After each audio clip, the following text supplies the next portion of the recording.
morning and welcome to the National Newspaper Publishers Association's Let It Be Known. Today, Coaches versus Racism. It's a nationally based organization located in the United States focused on bringing awareness to systemic racism, social injustice, and reform. The organization's primary platform is sport and its coaches. Through this initiative, through professional and grassroots sports, their message, outreach, and education is precisely delivered, we should say, to their target audience. This Saturday, the Coaches versus Racism Roundball Classic takes place in Houston, Texas, with a doubleheader: Texas Tech versus Jackson State and Prairie View A&M University versus the University of Montana. Joining us are the founder and executive director of Coaches versus Racism, Darryl Woods, and Prairie View A&M men's basketball coach, Byron Smith. Good morning, gentlemen. Good morning. Good to see you both. Good morning. Good morning. First, let's just jump into it if we can about Coaches versus Racism. Darryl, could you remind people how and when Coaches versus Racism got started? Well, it got started just by having simple conversations post George Floyd. A bunch of college buddies and myself were having what we thought was meaningful conversations. And, post and, pre-pandemic, there was a lot of time to have those types of discussions, and we wanted to make an impact. And from those conversations, CVR, Coaches versus Racism, was born. Yeah, and have you seen, and I'll stay with you just for a moment, have you seen some tangible results thus far? We have. We've gotten really good response and feedback from the community as a whole in terms of what our mission is. So we want to continue that, continue with the positivity from the coaching community alike, and so our response has been really, really good. Okay. And Coach Smith, how important is it not only to participate in a high-profile event like this coming Saturday, but to have a public discussion about doing everything we can to put an end to systemic racism in this country? Excuse me. I think it's very important. Obviously, we have a platform. We're all blessed to be a part of this great game, of basketball. And I think that we have an enormous platform as coaches and as players. So I think if we do have a voice and have an opportunity to voice our concerns and to raise awareness and to continue to fight, for equality, I think that's very important. I think more conversations need to happen, at the highest level as it relates to the social issues, but also within the sport. There's more than just discrimination, I feel, that's out, in our societies. It's within the coaching profession as well. I think there's a lot of, minority individuals, coaches that, work really hard and are very talented that seem to continue to get overlooked and not get the opportunity to, be at the highest level, if you will. So I think it's more than just in our society, with the police and things of that nature. I think it's pretty widespread. And as long as we continue to talk and have a voice and visible and have these discussions, I think it can be beneficial to trying to hopefully see change, in our society. Yeah, and Coach Smith, I have to say this. I was watching the press conference the other day, the Coaches versus Racism press conference you guys held, and now speaking with you directly here, there's another great coach that you really remind me of, and I'm pretty sure you've heard this before, Doc Rivers. I have heard that before. The only thing, other than maybe having some of Doc's money, I want to play him in a game of one-on-one. Because I think I can probably take him right about now. So if you see Doc, let him know I'm looking for him. I think you can take Doc right now. I appreciate that. Coach, let me just stick with you for one moment before we go back to the founder. There are some coaches who coach at schools where the Black population is pretty small. What do you guys hear from your colleagues who are part of Coaches versus Racism? What's their experience like in those parts of the country where the population isn't as big as, say, Jackson State or a Morgan or something like that? I think the beautiful thing about it, within the sport, I think there's less to worry about, because we just see them as kids, be it black, white, Hispanic, international kids. I don't really hear a lot of talk that there are issues or problems. Every coach wants to get the best available student athlete that he can get and she can get, regardless as to where they're from. I think obviously in different parts of the country, there's always issues. But I think, we as coaches, we try to protect our sport. It's a beautiful sport that welcomes anyone that has the talent, the ability to be able to play and to be able to have impact. Obviously getting an education, things like that. Also to be able to help these young men transition out into society and have great impact. So talking to my colleagues, that we have, some conversations about it. There doesn't seem to be a lot of issues there in terms of, where they are at the universities that they work at. So right now, I think our sport is pretty pure from a playing perspective. There's issues outside, external issues outside of it, I think that impact it sometimes not in the best possible way. But again, that's why this great event that Darryl is putting on, I think is so impactful, more than just having 4 good basketball or 6 good basketball teams out on the floor competing. It's just the other messages that it sends, and it's just the awareness that it brings. And, just honored and privileged to be a part of it for the second consecutive year. Yeah. And Darryl, perhaps you can talk further about that, the message. And you mentioned yourself, it seemed to have been like a turning point in this country, in the world, really, after the murder of George Floyd.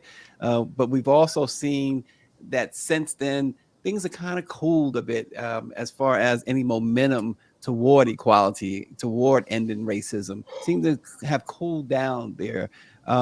What's your sense? What message are you carrying today and into the weekend for this great doubleheader that's going to happen in Houston? Well, Stacey, that's a great question, and I think that's part of the reason why Coaches versus Racism exists, and part of our mission and part of my job is making sure that the narrative doesn't die, because we've all seen it before, and what happens is a lot of times in society, we're just kind of waiting on the next George Floyd to happen. So with CVR, what we want to try and do is, instead of being reactive to things that we know are, exist and may happen, I mean, hopefully it doesn't, but we want to be in play and making sure that narrative and creating the awareness and this platform helps that kind of stay alive. Yeah, and Coach, I want to go back to you momentarily here too. How should a coach talk to his players about racism? How do you talk to your players about racism? Well, because of where we're located in Waller County, which has a very low African-American population, a lot of things going on out here. We're in an area where it's kind of desolate, but those areas are usually the most popular ones to be able to do things. So we talk to our kids all the time about, being out on the highways and, if you can avoid it, not to racially profile yourself, if you will, by how you move and how you drive, and 4 or 5 guys in a car, hoodies. We talk to them about all those types of things. Don't put yourself in a position to be targeted, the right time, nighttime out here in Prairie View. It's not the right time to be out going to Walmart, Target, things of that nature. Try to do it during the day after practice. Find yourself in your apartments at night and things like that. So things are less likely to happen.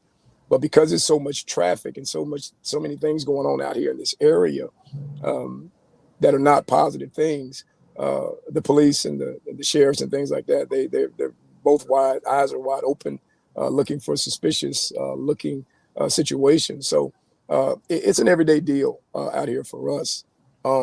And I talk to my players all the time about, being aware of what's going on in the world, not only, here in Prairie View, but in our country and in the world, and just to pay attention to try to avoid certain situations that could, put us at risk, to be harassed or discriminated against. So it's an everyday deal for us.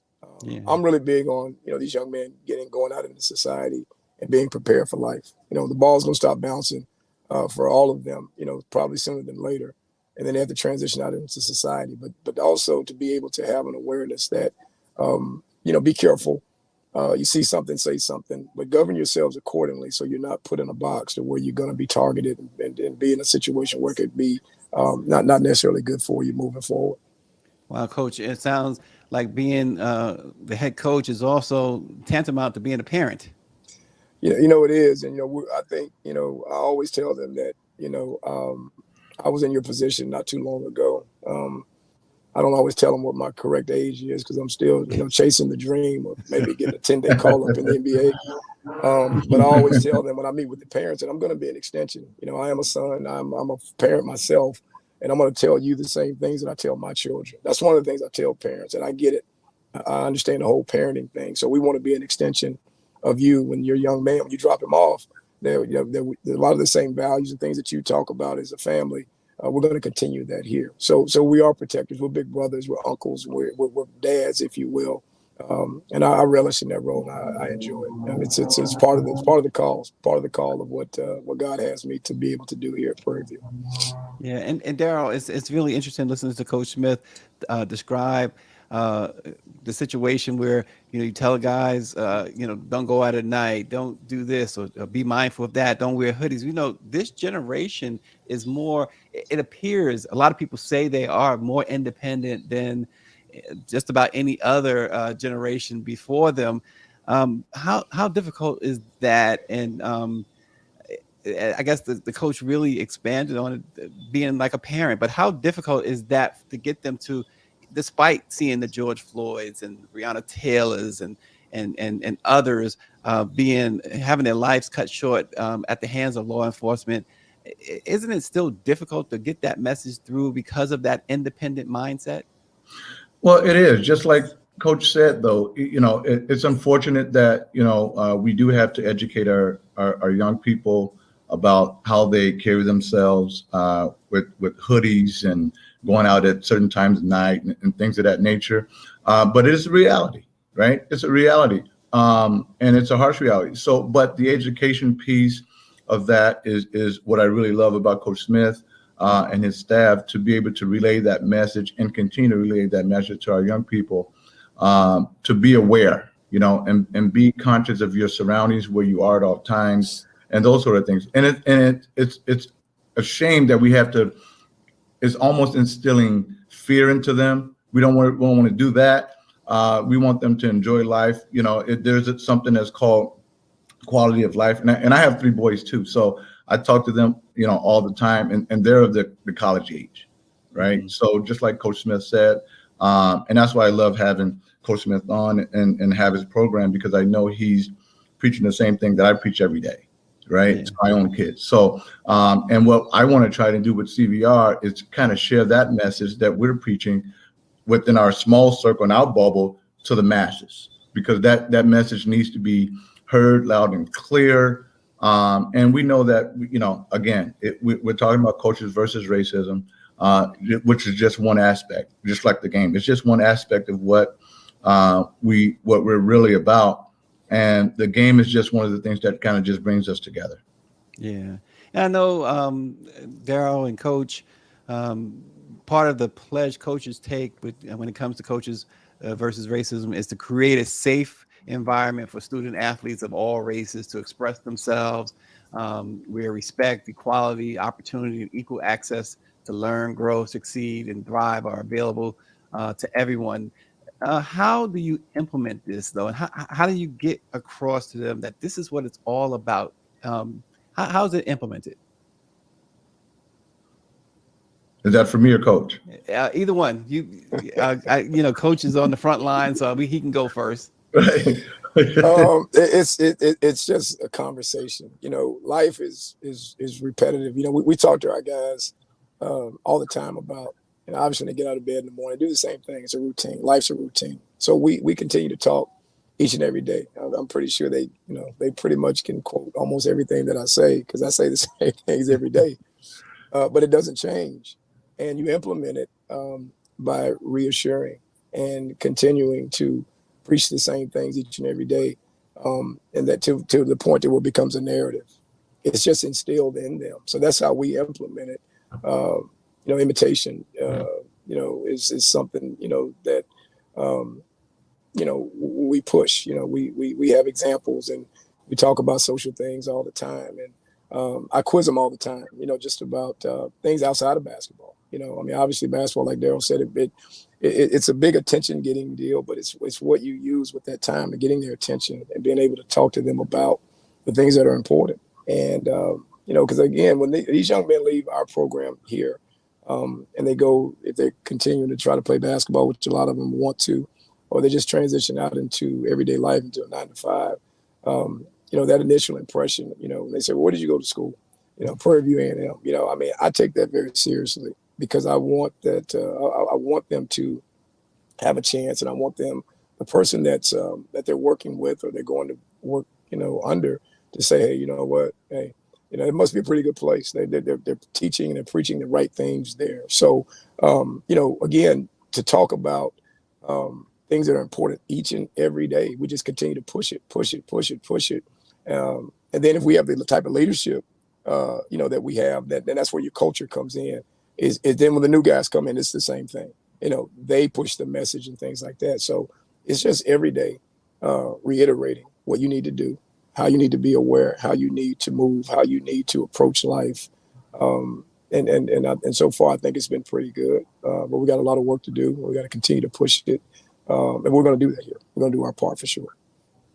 Yeah. And let me ask you too, when things happen on a large scale, media wise, in sport, it doesn't have to be basketball. For instance, let's look at the Deion Sanders situation with Jackson State. Does that affect other African-American students, the players, the student athlete, when you see a Deion Sanders leave a HBCU for Colorado? Is that brought into the locker room at all? Concerns at all from the players? From a positive aspect or a negative aspect? Either one. Because I heard you say earlier too, you aspire to the NBA. So obviously I'm sure that's not the first time you've said it. So you're not breaking news here, right? Well, the only problem is I'm 53, still trying to get to the NBA. So I don't know if it's going to happen, but hey, you can still dream. Speaking about the Coach Sanders situation, that inspires me to be ready, to stay ready. I think the worst situation, I tell my players this all the time, is to not be prepared, is to not be focused. I think the worst thing you can have is someone sitting on the bench that wants to play, and he's talking about, well, I should be playing in front of this guy, or I should be getting this amount of minutes. And then when the coach calls him in, he goes in and he's not successful because he's not focused on the right things. You have to be prepared. You have to be ready when the call comes. So we took that Coach Sanders situation and says, hey, you know what? Put me in, coach, if you will. And that's why we're all really excited and praying that Coach Sanders will move on to Colorado and have success, because I think that's going to be super impactful, not only for myself, not only for players that are in this game, that you can get an opportunity. You work hard, you stay ready, you prepared. When the call comes, you go out and you execute, and you can have success. So we take it and use it as a positive. The flip side, I think, is that, there are challenges that, at our level, the perception with mainstream media, HBCUs, the SWAC, is that sometimes it's not quality. It's not, you look at the season thus far, all of our SWAC teams have been either winning or on the verge of winning, against the Power Fives. And I tell our players all the time, it's not what they call you, it's what you answer to. You can do anything that you aspire to do if preparation is there, and focus is there. So we are behind the 8 ball a little bit, and we have to be honest about it. This is everyday life, and we can't hide behind things. There are challenges, and there's a perception at our level that we're less than, that we're more focused on the entertainment, the band, the collegiate experience off the court. This is Division I basketball, what we do. We're obviously we're not, at the top in terms of the facilities, resources, so forth and so on. But you go out and you compete, and you put your best foot forward, and you can get the opportunity. And so we talk to our kids about that all the time. And our kids do believe in every arena that we go into. Our kids, they have the mindset that, hey, I belong here. You know, Yeah. I mean, I belong here. I'm supposed to be here. This is the fruit of our labor, of hard work of years and years, and what we're doing every day at Prairie View. So a positive side is that, yeah, Coach Sanders is definitely inspiring a lot. The flip side is that you hope that it doesn't take a Hall of Fame, the best defensive back in the history of the NFL, a successful entrepreneur, a successful media guy in television. The guy's been successful in everything that he's done. You just hope and pray that you have to have that type of a pedigree to get an opportunity from a coaching perspective, right?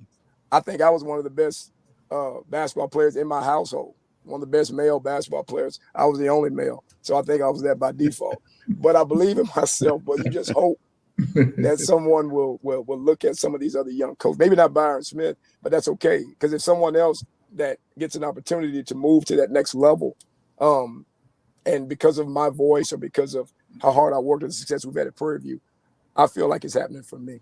So, you know, you just hope and pray that everyone gets a seat at the table if they put the preparation and the hard work towards doing it, and we all get the opportunity.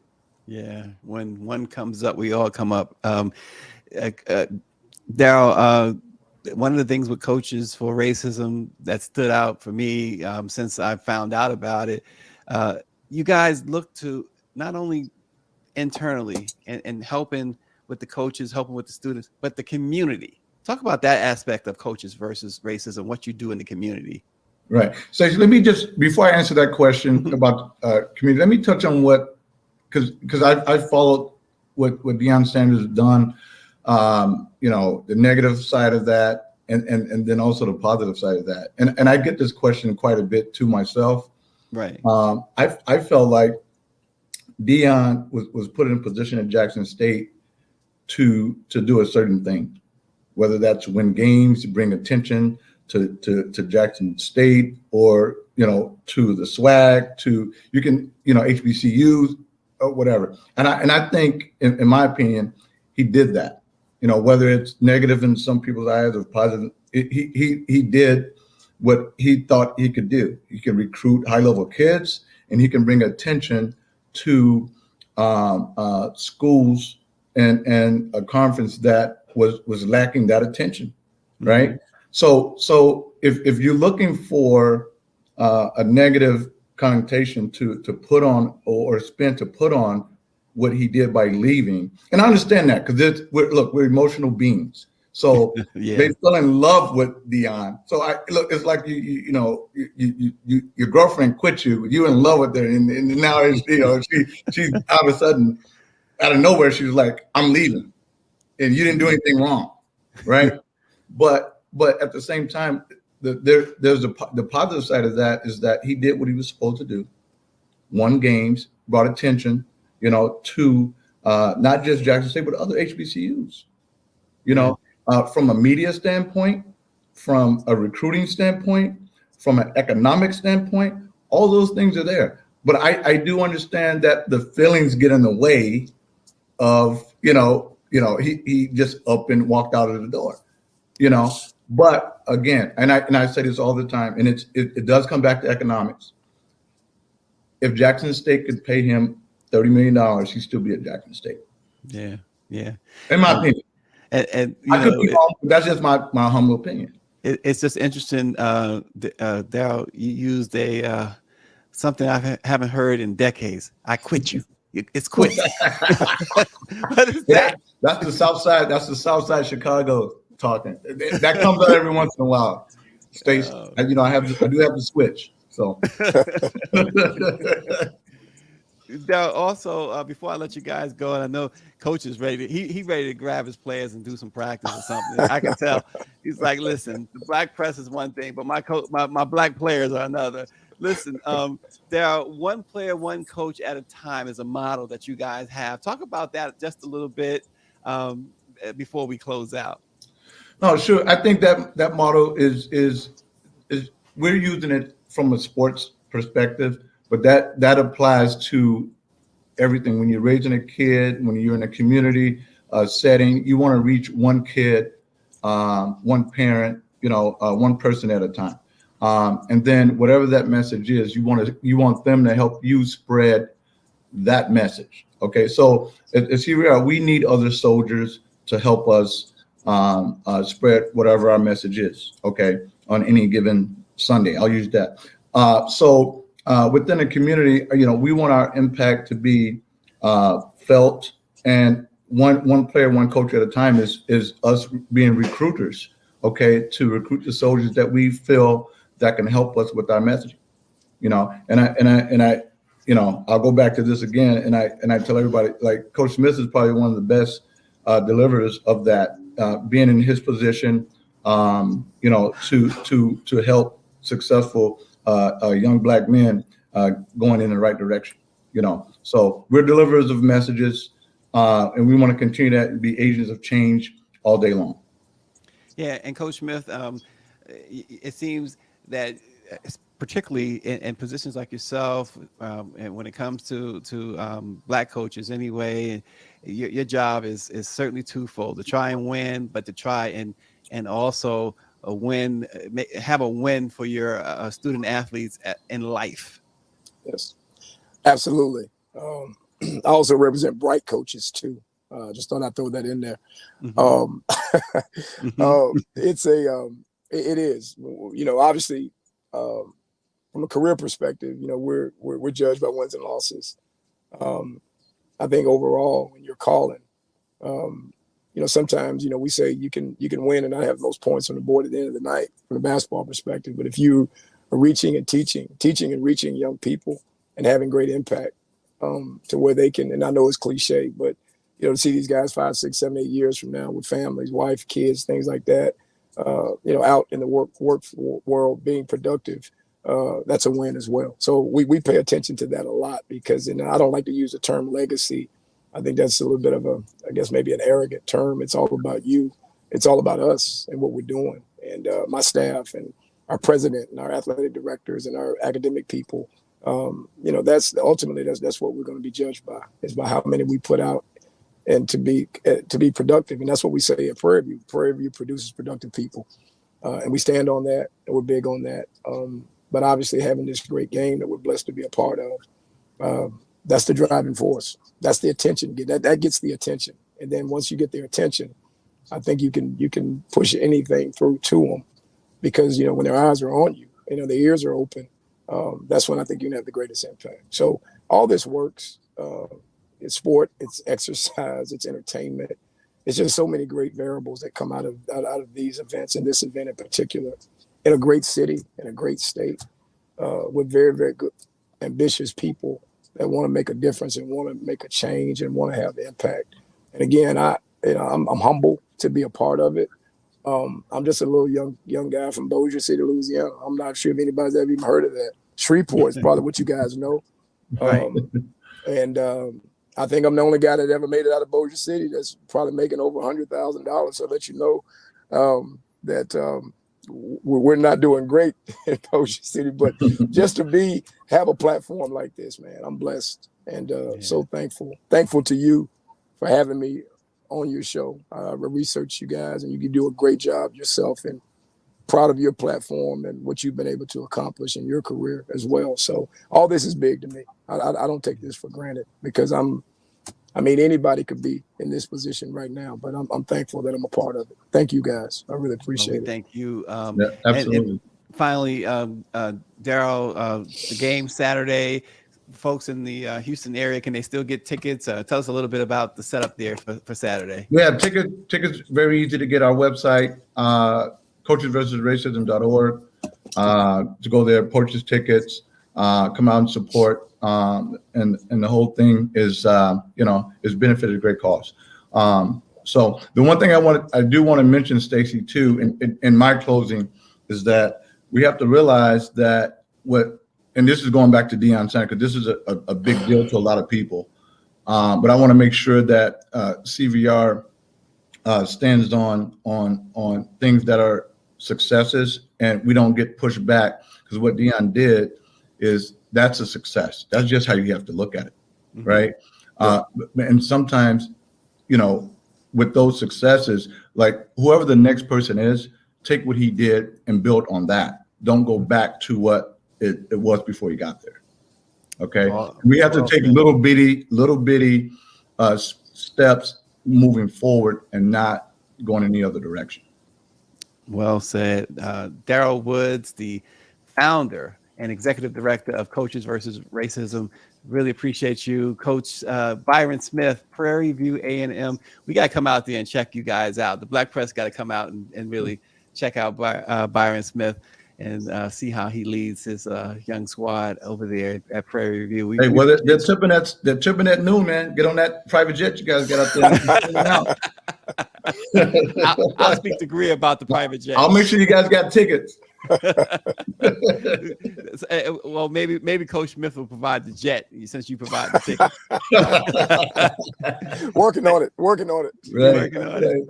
Listen, we thank you guys so much. Keep up the great work you're doing and come back and see us again at the Black Press. Thanks for joining. Let it be known, everybody. Have a great, safe weekend and check out the Roundball Classic, Coaches versus Racism, this coming Saturday. A great doubleheader ahead of you. So lots to do on Saturday. Thanks again, and we'll see you next week.